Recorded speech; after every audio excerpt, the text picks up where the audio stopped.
मान्य आहे का त्यांचा काहीतरी नाईलाज झाला असेल, निदान धीर द्यायला तरी यायचं.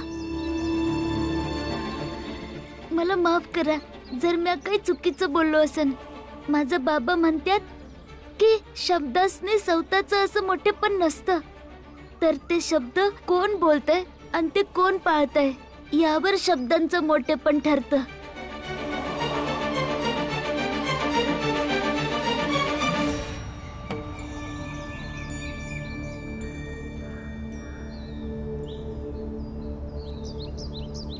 हा मुलगा एवढ्या मोठ्या मोठ्या गोष्टी कशा करतो? मी एवढ्या लवकर शिकणारा विद्यार्थी आजतागायत बघितला नव्हता. त्याला कोणतीही चांगली गोष्ट शिकवा, तो त्वरित शिकतो. तर मुलांनो, फळ्यावरील गणित तुमच्या वहीवर सोडवा आणि त्यांची उत्तरं सांगा.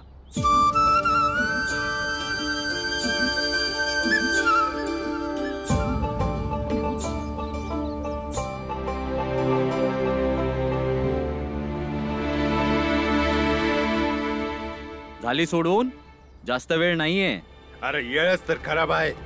त्या छोट्या जातीचा पोरगा आमच्या गावात येऊन वाचेल, लिहिल, शिकेल आणि ते बी आमच्या पोरांच्या जोडीला बसून. आम्ही गप्प नाही बसणार. अरे आज खपवून घेतलं तर तो उद्या आपली सामाजिक व्यवस्थाच नष्ट करण्याचा प्रयत्न करेल. यावर एकच उपाय आहे. जसं आम्ही त्याला आमच्या गावातून काढून टाकलं तसं तुम्ही बी त्याला आमच्या गावातून काढून टाका. अरे काढणारच. झालं सोडवून? नाही गुरुजी, नाही झालं. भीम, मुख्य अध्यापकांचं म्हणणं होतं की तू अभ्यासात खूप हुशार आहेस. तू पण नाही सोडवू शकलास? नाही गुरुजी, माझी बी नाही झाली. अहो गुरुजी, तो खोटं बोलतोय. असं होऊच शकत नाही की त्याला सोडवता येणार नाही. तुम्ही जा बघू इथून. गुरुजी, तुम्ही त्याची वही तर बघा, त्याला नक्की उत्तर आलं असेल. भीम, वही दाखव.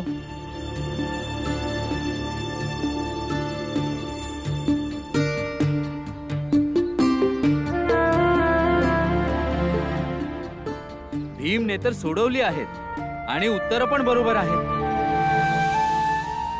भीमराव, तुझं सोडवून झालं होतं, मग आम्हाला दाखवलं का नाहीस? आधीच्या शाळेत जेव्हा मी काहीतरी पहिलं करून दावायचो ना, तेव्हा माझ्या वर्गातली बाकीची पोरं माझा लय द्वेष करायचे, माझा लय तिटकारा करायचे. ते एकतर जातीमुळं ही मुलं माझ्यापासून आधीच लांब आहेत. मला त्यासनी अजून लांब नाही करायचं आहे. शेवटी जेव्हा तुम्ही ही सोडवली असती तेव्हा मी तपासलं असतं का मी बरोबर सोडवलं आहे का चुकीचं. भीमराव, बाहेर काढा त्या भीमरावला. भीमराव इथं शिकू नाही शकत. याला बाहेर काढा.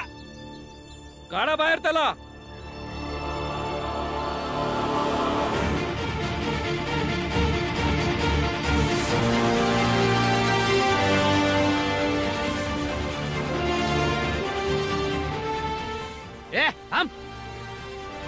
गुरुजी, भीमराव इथं नाही शिकू शकत. अरे हे काय चालवलंय तुम्ही? भीमराव जिथे जिथे शिकण्यासाठी जाईल तिथून तुम्ही त्याला हकलूनच लावणार आहात का? भीमराव आता इथून कुठेच जाणार नाही. वय, मी इथनं कुठे बी जाणार नाही. मग काय बी होऊन दे.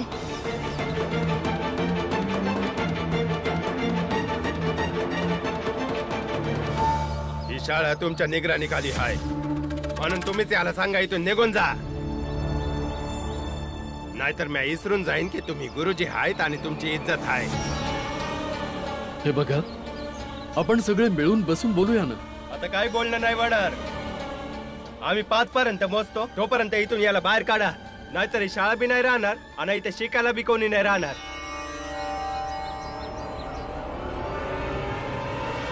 1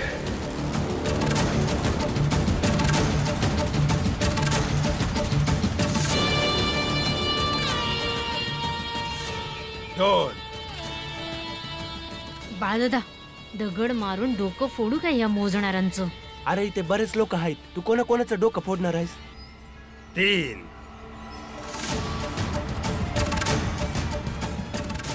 4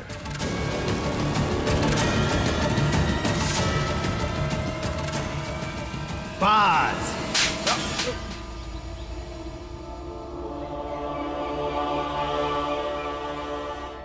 वर्गात अभ्यासात सर्वात ढ होतास तू. रोज माझ्या हातचा मार खायचास, पण तुला शिक्षण कधी झेपलंच नाही आणि म्हणूनच तुला शिक्षणाचं महत्व माहित नाही. आज मी ही चपराक तुला शिक्षणासाठी मारलेली नाही, तर याकरता मारलीये की या मुलाला मी वचन दिलंय की हा या शाळेत शिकेल. गुरुची देखील एक मान मर्यादा असते. दिलेलं वचन त्याच्यासाठी सर्वस्व असतं. म्हणून निघून जा इथून तुम्ही सगळे. खूप मोठ्या गुरुजी बनतायत काय? तुम्हाला अजून बी वाटतं मी तुमचा तो मूर्ख विद्यार्थी आहे? आता दाखवतो. भावांनो, तोडून टाका ही शाळा. चला. चला रे. अरे थांबा. माझ्यामुळे एका विद्येच्या मंदिराला नका तोडू. आणि ज्या गुरुजींनी तुम्हाला बी शिकवलंय त्यांचा अपमान नका करू. कारण तुमची अडचण म्या आहे ना. मी जिथं जिथं जाईन तिथं तिथं तुम्ही येणार. माझ्यापासून सुटका करून घ्यायचा एक मार्ग आहे. मग सांग ना काय उपाय आहे तो. तसंही आम्हाला तुझ्यापासून सुटकाच करून घ्यायची आहे. हे बघा, तुम्ही समदे एवढे लोक आहात आणि तुमच्या समद्यांच्या हातात काट्या बी आहेत. मग मला मारून टाका ना.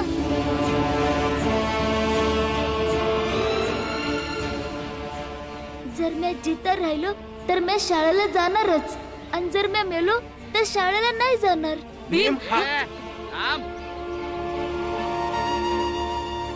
हे बघा, तुम्ही जरा माझं ऐका. भीम इथे शांतपणे येऊन शिकेल आणि शिकून शांतपणे इथून निघून जाईल. तुम्ही त्याला फक्त शिकू द्या बस. आणि हे पहा, आम्ही ज्या वर्गाचे लोक आहोत त्यांच्या चरित्रात आणि जीवन सिद्धांतामध्ये अस्पृश्य वर्गाचं संरक्षण करावं असं लिहिलं असतं. तुम्ही असं करू नका. नाही गुरुजी, मला कुणाचं संरक्षण नको आहे. शाळेला येणं जाणं हे माझा हक्क आहे. यात कुणाच्या बी संरक्षणाची काही बी गरज नाही. बघितलं काय मंडळी, केवढी हिंमत आहे याच्यात. मी तर म्हणतो याला इथंच मारून टाका, नाहीतर याचा आवाज शांत नाही होणार. वय, आता ह्यो आवाज कवच शांत नाही होणार. म्या मरण दुसरं कोणतरी जन्माला येईल. कारण बाबा म्हणतात की जस जसा लोकांनी आपल्या जगण्याचा हक्क कळायला लागल ना, तसा तुमचा विरोध वाढत जाईल. जस जशी समानतेची भावना वाढत जाईल तस तसा ह्यो आवाज बी वाढत जाईल. आज जर आम्ही शाळेपत्तूर पोहोचलोच आहोत तर मग शिक्षणापत्तूर बी पोहोचू. बाबा म्हणतात तुमच्या आणि आमच्या मध्ये जी दरी आहे ती शिक्षणानंच मिटू शकते. नाही. अरे असं काय बघत बसलाय? काढून फेकून द्या त्याच्या वया, पुस्तक आणि दप्तर. नाही, जो पत्तूर म्या जिथं आहे दप्तराला हात नाही लावायचा. मग तू का जिथं आहेस? मर की मग. मंडळी, असं तोंड बघत काय उभं राहिलास? फार मारून टाका यासनी. वय मारा, मारा यासनी. चला मारून टाकूया.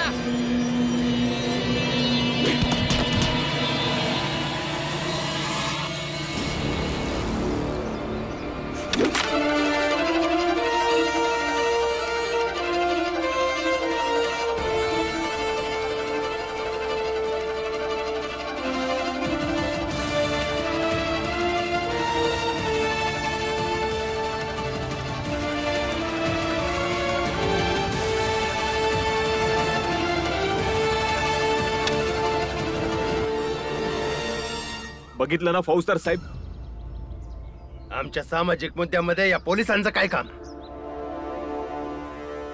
आम्ही गप्प नाही बसणार. बाबा, सोडा त्यासनी. आज निर्णय होऊनच जाऊ द्या का मी शिकू शकतो का नाही. नाहीतर हे समजे रोज रोज येऊन माझं शिक्षण थांबवण्याचा प्रयत्न करतील. सरकारनं त्यासनी मनाई केली तरी बी. म्हणून त्यासनी त्यांच्या मनासारखं करू द्या. पुढे व्हा, पुढे व्हा आणि मारून टाका माझ्या पोराला. पर इथं जेवढी बी माणसं आहे त्या समद्यांना तुरुंगात धाडून फासावर नाही चढवलं तर माझं नाव रामजी सकपाळ नाही.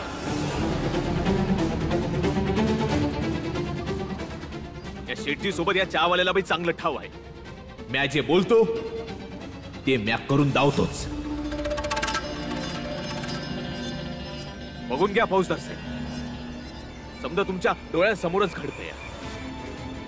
मला नाही वाटत की तुम्हाला कुठल्या साक्षीदाराची गरज आहे. फक्त त्यांची तोंड बघून ठेवा. या उचला पावलं आणि मारून टाका माझ्या पोराला. दिसण्यावरनं तर तुम्ही आमच्या जातीचे वाटताय फौजदार साहेब. मग तर तुम्ही सहज समजू शकता की समाजाच्या कामात प्रशासनाने ढवळाढवळ करू नये. मी देखील तुमच्याच जातीचा आहे, पण मी तुम्हा सर्वांच्या विरोधात साक्ष देईन. मुख्याध्यापक जी हे कुणाच्याच शिक्षेला घाबरत नाहीत. त्यासनी ना आपली काळजी आहे ना आपल्या कुटुंबाची. त्यासनी जर मारायचं असेल तर ते मारणारच. तुम्ही मारू द्या त्यासनी. या की माझ्या पोराला मारून टाका. बाबा, तुम्ही तुरुंगामध्ये नका जाऊ. आमचं काय होईल?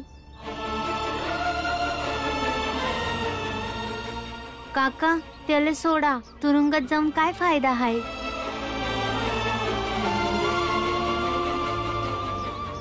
बाबा, तुम्ही आणि आईशिवाय कसे राहणार आम्ही?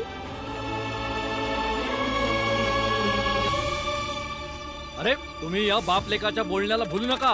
हे दोघं फार मोठे नाटकी आहेत. हो.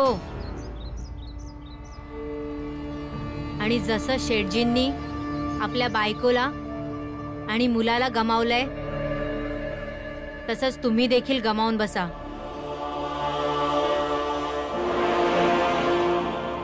मी या शेठजीचा मुलगा होतो. हा माझा जुना बाप आहे. याने आपल्या ईर्षे खातीर माझ्या जिवंतपणी अंतिम संस्कार केले आहेत.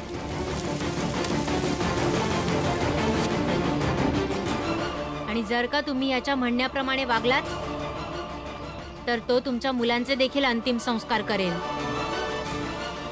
त्यामुळे आता तुम्हीच ठरवा, तुम्हाला तुमची मुलं हवी आहेत का भीमरावाचा जीव हवाय? नाही नाही नाही, आम्हाला आमचा पोरगा प्यारा आहे. आम्हाला आमचा पोरगा हवा आहे.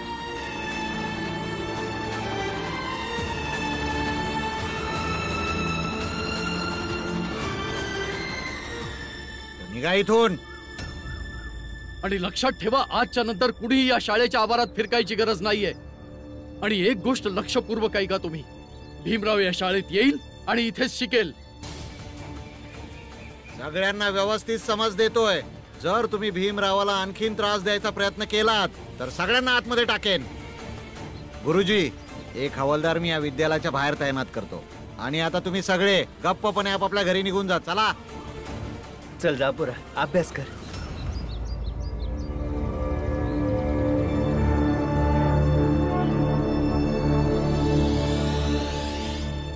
तुम्ही पण निघा आता. काय सरकारी गाडीची वाट बघताय? चला शेठजी.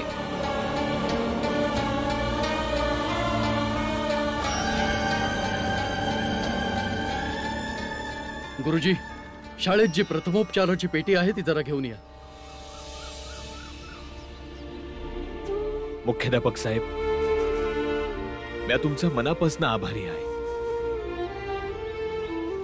फौजदार साहेब, धन्यवाद.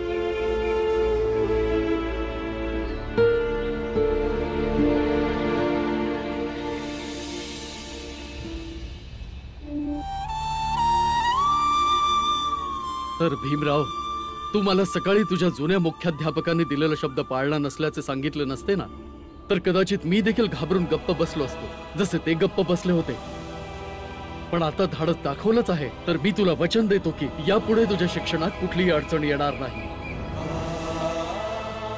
आणि भीम, तुला उत्तर येत असेल तर तू सांगून टाक गुरुजींना. आम्हाला तुझ्यावर ईर्ष्या नाही होणार. वय भीम, गुरुजींना सांगत जा. बघ भीम, आता मुख्याध्यापक गुरुजी आणि ही मुलं तुझ्या सोबत आहेत. ही शाळा धन्य होईल ज्या शाळेत तू शिकतोयस. आणि तू पण धन्य आहेस ज्याने शिक्षणासाठी आपलं डोकं फोडून घेतलं.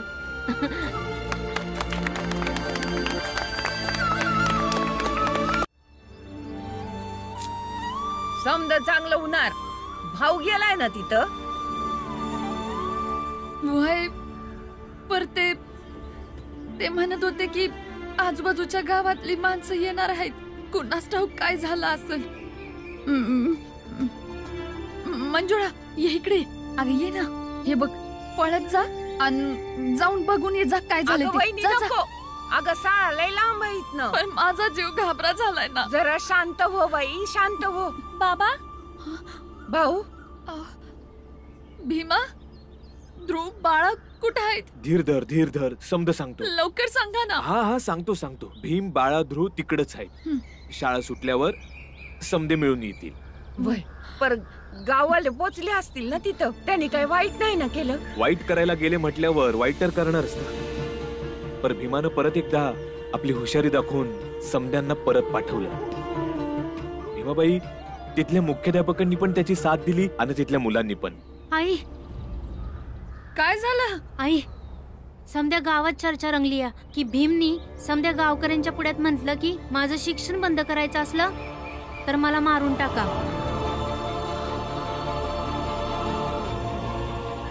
आणि कुणीतरी त्याच्या डोक्यात काठी भी मारली. काठी? अहो तुम्ही हे का नाही सांगितलं मला? त्याचं डोकं फुटलं आणि त्याच्या डोक्यातनं रगत बी येत होतं. रगत?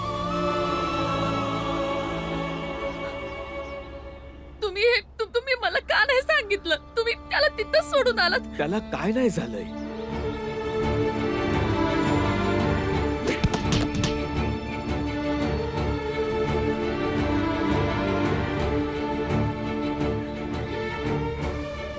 तर मी तुला वचन देतो की यापुढे तुझ्या शिक्षणात कुठलीही अडचण येणार नाही. अहो चला की त्याला घेऊन येऊया ना आपण. भीमाबाई थांब जरा. तुम्हाला नसलं यायचं तर नका येऊ. मी एकटीच जाते भीमाला आणायला. जशी तू त्याची आई आहेस तसा म्या बी त्याचा बाप आहे. मला बी त्याची काळजी आहे. आज त्याचा जिंकल्याचा दिस आहे. आणि तू गा त्याचा अभ्यास थांबवला का चाललीस? बघ वहिनी, आज ना भीमासाठी लय मोठा दिस आहे. त्याने त्याच्या शिक्षणासाठी रगत वाहिलंय. आज त्याला आपण त्याची पुस्तकं आणि शाळा बरोबरच राहू देऊया. तुम्ही जे म्हणताय ते मला कळतंय ते. पण मला माझं एवढंसं लेकरं.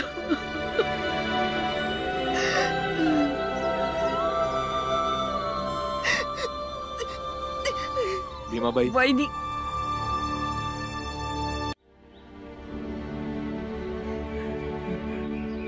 अभिनंदन भीमाच्या या जिंकण्याचा आणि आता पतूरच्या जिंकण्याचा पाया तूच ठेवलाय.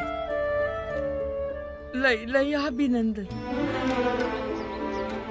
बाय बाबा अभिनंदन.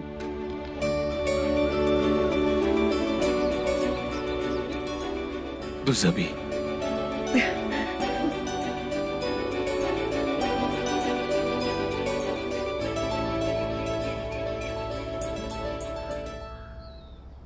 ताई आज आपल्या भावाने 2-3 गावांच्या लोकांवरती वर्चस्व गाजवलं. आता त्याचं शिक्षण कुणीच थांबवू शकत नाही. हा आनंद मनातच ठेवा. नाहीतर चुकून बाबांनी पाहिलं किंवा ऐकलं तर धरून मारतील. मारायला तर गेली होती बाबांसारखी खूप लोक. पण काय केलं? आम्ही भीमच्या बहिणी आहोत. धाडसी. आई फक्त तूच तुझ्या मुलींना दुबळ्या समजतेस. आता शांतपणे ही सुकू दे. कळलं? ताई मी ऐकलंय की नवरा जेवढं प्रेम करतो तेवढाच मेहंदीचा रंग लाल होतो. जेव्हा मेहंदी वाळेल त्यानंतर बघ. आता मी मेहंदी वाळवायला बाहेर जातेय. येताना जर भीमराव भेटलास तर मी त्याला आनंदाची बातमी सांगते. ताई मी पण येऊ तुझ्या सोबत? माधवी आत येऊन जरा डाळ निवड बघू.